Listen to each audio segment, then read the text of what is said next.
Aujourd'hui, dans le study case de Tout Digital, je vais vous parler de reconnaissance faciale. C'est un sujet qui soulève toujours une pluie d'objections dès lors qu'on en parle dans une entreprise. Je veux aujourd'hui vous expliquer techniquement comment ça fonctionne et je veux vous donner des arguments pour pouvoir convaincre vos équipes d'utiliser la reconnaissance faciale au sein de votre établissement.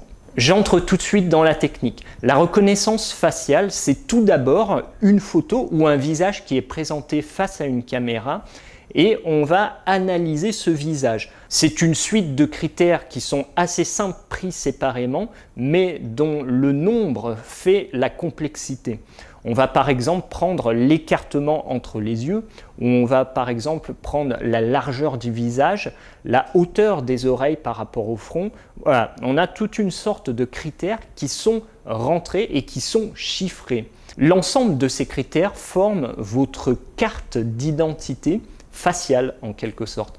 Et on va pouvoir comparer l'ensemble de ces critères avec une base de données où on aura d'autres photos, peut-être la vôtre, et on va vérifier si les critères matchent ou pas.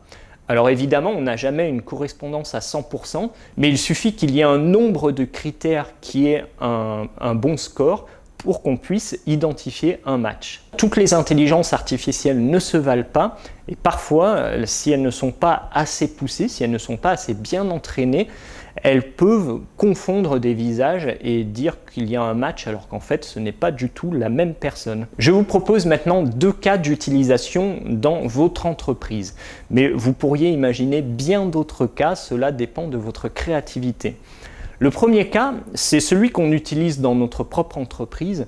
Lorsqu'on a un invité qui se présente dans notre établissement, la première fois, on va prendre sa photo, on va enregistrer son nom, son prénom, le nom de son entreprise et on n'aura plus besoin de prendre à nouveau son identité, on n'aura plus besoin de vérifier sa carte d'identité pour être sûr que c'est bien cette personne.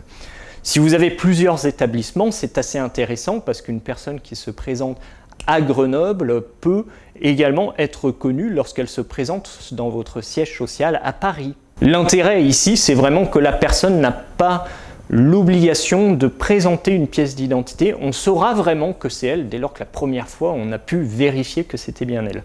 Dans notre cas, on a lié ce système à un système de notification par email, ce qui fait que lorsqu'il y a un invité qui se présente, il est automatiquement déclenché un email à la personne qui est chargée de le recevoir. Je vous propose un deuxième cas d'utilisation qui est lors des événements.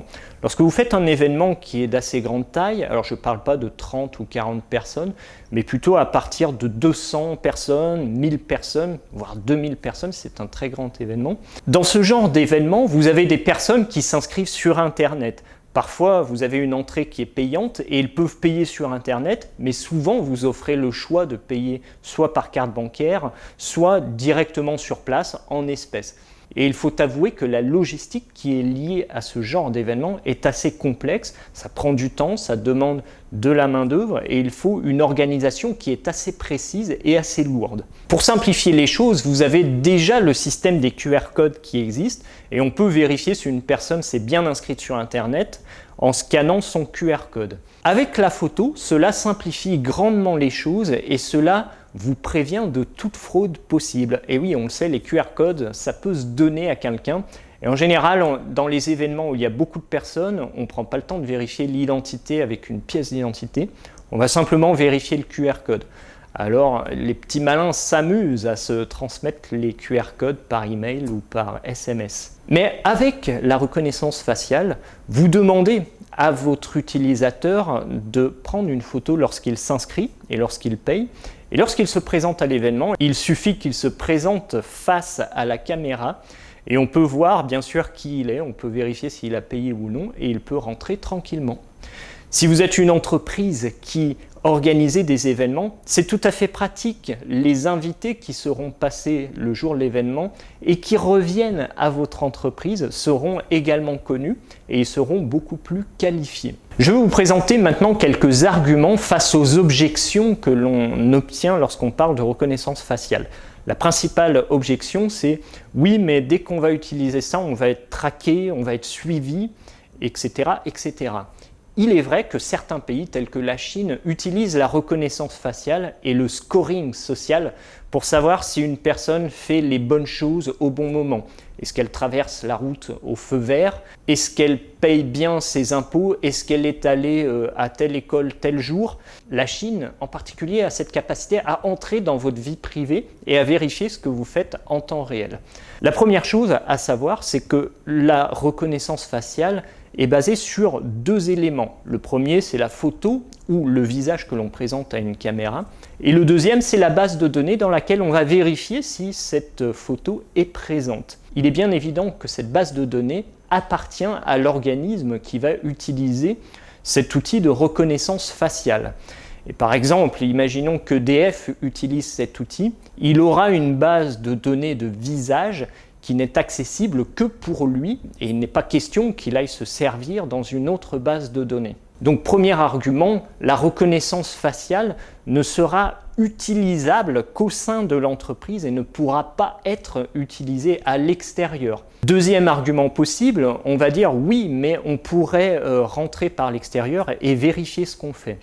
Alors là, il faut vraiment un matériel très conséquent pour pouvoir étudier l'ensemble des bases de données de toutes les entreprises. Si la Chine y parvient, c'est parce que l'État a mainmise sur toutes les entreprises. Ils ont toujours un représentant de l'État qui est au conseil d'administration et qui peut donner des directives et qui va ordonner des prédispositions techniques pour permettre à l'État de pouvoir contrôler ce que les gens font. En France, ce n'est pas le cas. Nous avons des entreprises privées, nous sommes un État de droit et en l'occurrence, le respect de la vie privée, bien sûr, est protégé. Mais l'État français n'a pas le droit de regarder ce qui se passe dans une base de données d'une entreprise, à moins qu'il y ait vraiment un crime qui soit commis. Et encore, on voit que c'est très difficile. On a beaucoup de mal, par exemple, à retrouver les voleurs, alors que pourtant, on a toutes les caméras qui existent. Par ailleurs, il faut vraiment des caméras techniquement fiables, des caméras qui aient une résolution assez forte, pour pouvoir reconnaître votre visage. Ça demande vraiment du matériel derrière pour pouvoir comparer.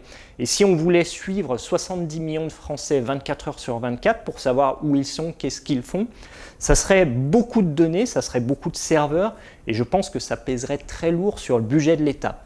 Déjà qu'il y a les retraites à payer, alors si on doit en plus surveiller ce que font les gens 24 heures sur 24, ce serait assez compliqué, assez cher et je ne pense pas que le contribuable serait d'accord. Voilà, j'espère que vous avez compris l'intérêt de la reconnaissance faciale. Si vous souhaitez en savoir plus, nous sommes là pour vous accompagner et pour vous permettre d'arriver à un projet reconnaissance faciale au sein de votre établissement. Nous sommes également là pour vous accompagner dans votre démarche pour pouvoir expliquer à vos équipes quelles sont les bonnes pratiques et les réglementations en matière de reconnaissance faciale. Si vous avez aimé cette vidéo, bien sûr, vous mettez un like et vous pouvez vous abonner et partager cette vidéo sur vos réseaux sociaux. Merci à vous, à très bientôt.